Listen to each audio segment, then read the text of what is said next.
The rain fell heavily that winter afternoon, turning the dirt streets into muddy rivers. The boy knocked on the 10th door of the day, his purple lips trembling with cold. His bare feet were bleeding, leaving red tracks mixed with the mud. He was 10 years old, but his eyes carried the exhaustion of someone who had already lived an entire lifetime. "Buy some candy, ma'am." His voice came out weak, almost swallowed by the noise of the storm. The door closed, like all the others. As always, the boy looked at the wet box he was holding with shaky fingers. Only 3 pieces of candy remained. 3 pieces of candy between him and another night without eating. 3 pieces of candy between hope and complete despair. He didn't know it, but that would be the last door he would knock on that day. And what happened there would change not only his life, it would change the destiny of 2 men forever.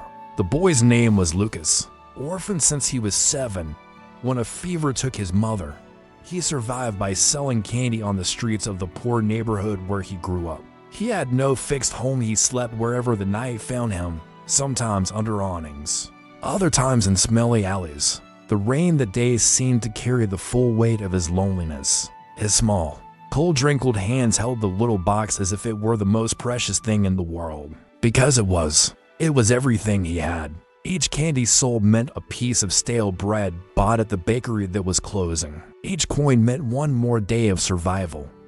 But that afternoon was proving particularly cruel. People hurried their steps, colorful umbrellas forming a human river that ignored him completely. Some pushed him without even looking. Others deviated in disgust, as if poverty were contagious. One woman even spat on the ground as she passed him, muttering something about vagrants. Lucas felt the tears mingle with the rain on his face. He was ashamed to cry. "Men don't cry," his mother used to say. But he was just a frightened child, hungry and cold, in a world that seemed to have forgotten he existed. When he spotted the last house on the street, a simple building with peeling walls and a small abandoned garden, he almost gave up. His feet hurt so much that every step was torture. His stomach rumbled loudly, begging for food. But something inside him, a last spark of stubborn hope, made him drag himself to the old wooden door. He knocked, weakly, almost without strength. Nothing. He knocked again, a little harder. Using what little energy he had left, the door opened. On the other side stood a middle-aged man, his tired face marked by deep wrinkles, his hands calloused from hard work. His name was Antonio, a construction worker who could barely support his own family, a widower for 2 years. He raised a teenage daughter alone on the tight salary he received. Antonio looked at the drenched boy, at the candy box ruined by the rain, at his bleeding feet, at his pleading eyes, and he saw in that face something that made him stop completely. He saw the son he never had. He saw the absurd fragility of a child abandoned to his fate. He saw the raw, naked humanity that most people choose to ignore. "Come in, boy," he said simply, stepping away from the door. Lucas hesitated. He was used to rejection, not kindness. Distrustful, he entered slowly, leaving a trail of water and mud on the house's simple floor. "Wait here." Antonio disappeared down a narrow corridor. Lucas stood still in the modest living room, trembling uncontrollably. The house was poor. He recognized that old furniture, walls with damp stains, a patched sofa. But there was something there that his own life had never had. Dignity, care, a home. Antonio returned with an old but clean towel and clothes that probably belonged to someone smaller. "Take off those wet clothes before you catch pneumonia." While Lucas dried himself and put on the dry clothes to beg, but infinitely better than the drenched rags, Antonio went into the tiny kitchen. He returned minutes later with something that made the boy's eyes fill with tears. A plate of rice, beans, and pieces of chicken. Simple food, but for Lucas it was a feast fit for kings. "Eat slowly, or you'll get sick," Antonio said gently, sitting across from him. Lucas devoured the food, trying to control the urgency of his hunger. Every forkful was a blessing. Every grain of rice was sacred. He couldn't remember the last time he had eaten a real meal. "How old are you?" Antonio asked. 10. Lucas replied between bites. Where are your parents? My mother died. I never knew my father. Antonio nodded slowly, a deep sadness crossing his face. He knew what it was like to lose someone. He knew what loneliness was. When Lucas finished eating, Antonio handed him a crumpled note to everything he had in his wallet. It wasn't much, perhaps enough to buy bread for a few days. But for Antonio, who barely had money to last the month, it was a real sacrifice. Thank you, sir, Lucas whispered, his small hands trembling as he held the note as if it were pure gold. Go with God, boy, and never give up. Life can be cruel, but there is always hope.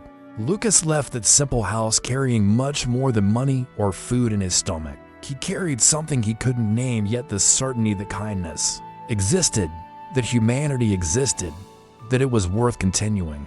What neither of them knew at that moment was that this meeting of less than an hour would weave their destinies in a way that would defy any coincidence. 19 years later, everything would return in a terrifying and miraculous way. 19 years later, at a private hospital in the capital, Dr. Lucas Mendes finished another complex surgery. At 29, he was one of the most promising cardiovascular surgeons in the country.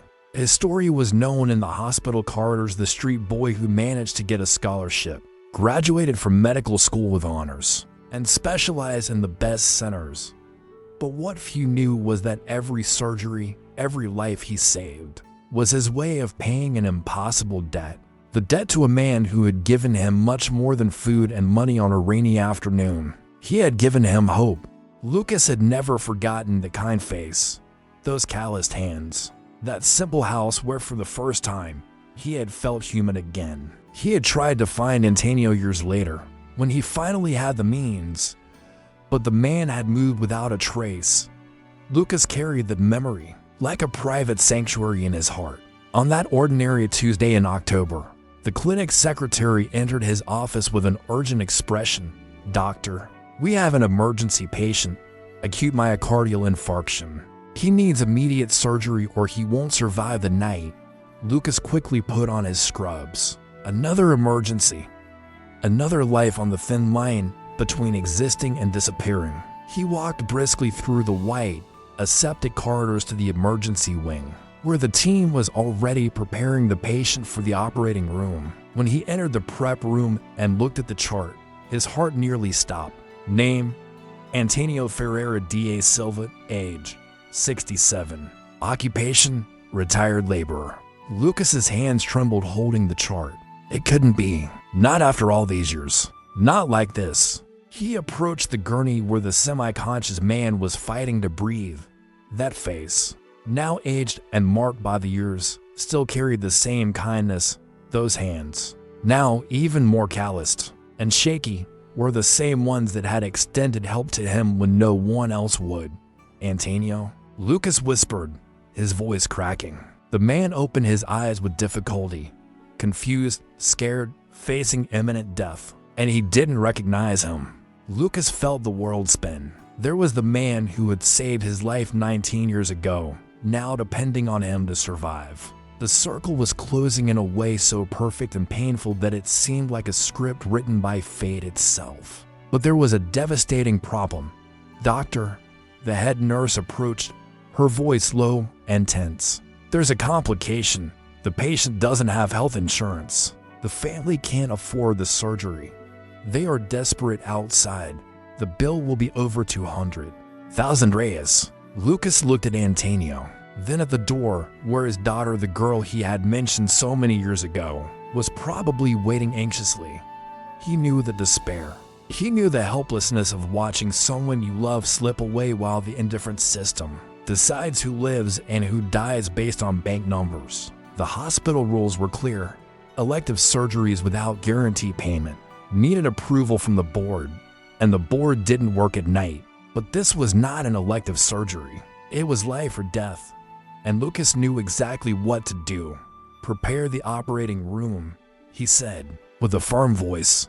But doctor, without the approval, I approve it. Under my responsibility. Prepare now. The team moved quickly. Lucas leaned over Antonio, holding his trembling hand. The man looked at him confused, scared, not understanding why this unknown doctor held his hand with such emotion. "It's going to be okay," Lucas whispered, silent tears tracing a path down his face beneath the surgical mask he was starting to put on. "I promise, you will survive. Because 19 years ago you taught me that it is worthwhile to believe in kindness, that it is worthwhile to reach out. And today I am the one reaching back." Antonio didn't understand the words, but he felt something in the intensity of that gaze, something familiar, something ancient, something that connected him to the doctor in an inexplicable way. Lucas entered the operating room with a mission that went far beyond medical protocol. He was going to save not just a life, he was going to repay a debt of love he had carried for almost 2 decades. The surgery lasted 7 hours. It was perfect. When Antonio woke up 2 days later, weak but alive, Lucas was by his bedside. He held the calloused hand again and told his story, the story of the drenched boy from 19 years ago, who was now the doctor who had just saved his life.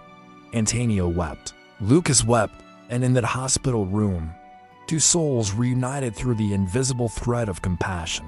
The kindness Antonio had planted on a rainy afternoon returned multiplied, proving that nothing done from the heart is lost in the universe. Goodness always finds its way back sometimes. It takes years, sometimes it takes a lifetime, but it always returns. And you? What seeds of kindness are you planting today? Whose hand are you extending without expecting anything in return? Perhaps, somewhere in the future, those seeds will turn into trees that will save not only others but yourself.